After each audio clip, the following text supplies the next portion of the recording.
ان سے ملنے کے لیے گئے بڑا لمبا سفر کر کے، تو میں نے ان کو سلام کیا۔ اس وقت میں نے کیا دیکھا کہ وہ ایک کتے کو کھانا کھلا رہے تھے۔ انہوں نے میری طرف کوئی توجہ نہیں کی، سلام کا جواب دیا اور کوئی توجہ نہیں کی۔ اور جب وہ کتے کو کھانا کھلا چکے، میں بہت حیران تھا، اتنے بڑے شیخ ہے اور مجھ جیسے آدمی کو دیکھ کر کتے پر پوری توجہ ہے، میری طرف توجہ نہیں، تو مجھے برا لگا۔ لیکن جب وہ کھانا کھلا چکے، کتا چلا گیا، تو اب وہ میری طرف مخاطب ہو کر کے کہتے ہیں، جب آپ کی طرف میں مکمل مخاطب نہ ہوا اور میں آپ کی طرف میں نے توجہ نہ کی تو تم پر گراں تو گزرا ہوگا۔ انہوں نے کہا ہاں بالکل مجھ پہ گراں گزرا۔ تو کہا آپ نے ایسا کیوں کیا؟ تو اس وقت وہ کہتے ہیں دراصل شیخ بات یہ ہے کہ ہمارا علاقہ کتوں کا علاقہ نہیں ہے، یعنی یہاں عام طور پہ کتے نہیں رہتے، تو مجھے یہ لگا کہ یہ کتا جو ہے وہ کہیں سے بھٹکتے ہوئے آیا اور یہ کتا بھوکا ہوگا، اس لیے میں اس کو کھانا کھلا رہا تھا۔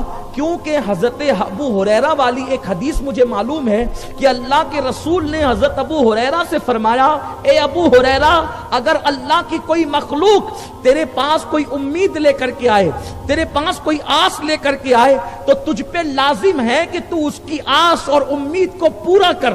اگر تو اس کی آس اور امید کو پورا کرنے کی طاقت رکھتا ہے تو تو اس کی آس اور امید کو پورا کر، اس لیے کہ اگر تو نے اللہ کی مخلوق تیرے پاس آس اور امید لے کر کے آئے اور تو طاقت رکھنے کے باوجود ان کی آس اور امید کو پورا نہ کرے تو اللہ قیامت کے دن تیری آس توڑ دے گا اور اللہ رب العزت تجھے جنت سے روک دے گا اور جہنم میں داخل فرما دے گا۔ اس لیے کہ جب مخلوق خدا کسی کے پاس کوئی امید لے کر آئے اور وہ اس کی امید کو توڑ دے تو اللہ قیامت کے دن اس کی امیدوں پہ پانی پھیر دے گا اور اس کی امیدوں کو توڑ دے گا۔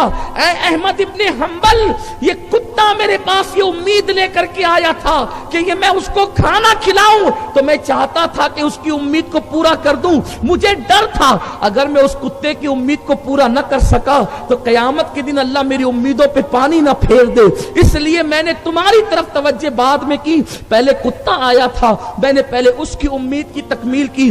حضرت احمد ابن حنبل نے کہا حدیثیں تو بہت لینے آیا تھا لیکن بس یہ ایک حدیث میرے لیے کافی ہے، اور جو آپ نے دیا ہے یہ بہت بڑا سرمایہ ہے، اسی پہ عمل کر لیا جائے تو دنیا بھی کامیاب ہے اور آخرت بھی کامیاب ہے۔ وہ رسول جس نے قوم کے حقوق بتائے، جس نے مخلوق کے حقوق بتائے، آج اس رسول کے حوالے سے ہم اتنا بھی ٹائم نہیں نکال سکتے کہ ان کی کوئی محفل سجا لیں، ان کے لیے جشن کا کوئی انعقاد کر لیں، ان کے لیے احترام کی کوئی محفل سجا لیں۔ سوچو، جہاں باپ کام نہیں آئے گا، جہاں ماں کام نہیں آئے گی، کوئی کام نہیں آئے گا، جسے قبر کہتے ہیں، اس قبر میں حضور تشریف لائیں، حضور کی آمد ہوگی۔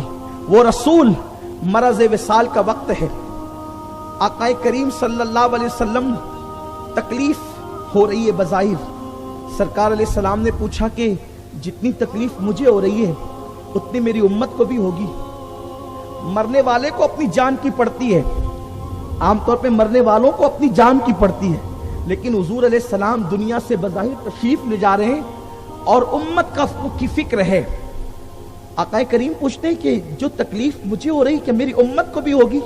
ارشاد ہوا آپ محبوب ہیں، آپ کو جو تکلیف دی گئی وہ صرف اس لیے کہ آپ کو پتہ چلے کہ تکلیف موت کے وقت ایسی ہوتی ہے، لیکن آپ سے بہت زیادہ تکلیف ان کو ہوگی جسے آپ کی امت کہا جاتا ہے۔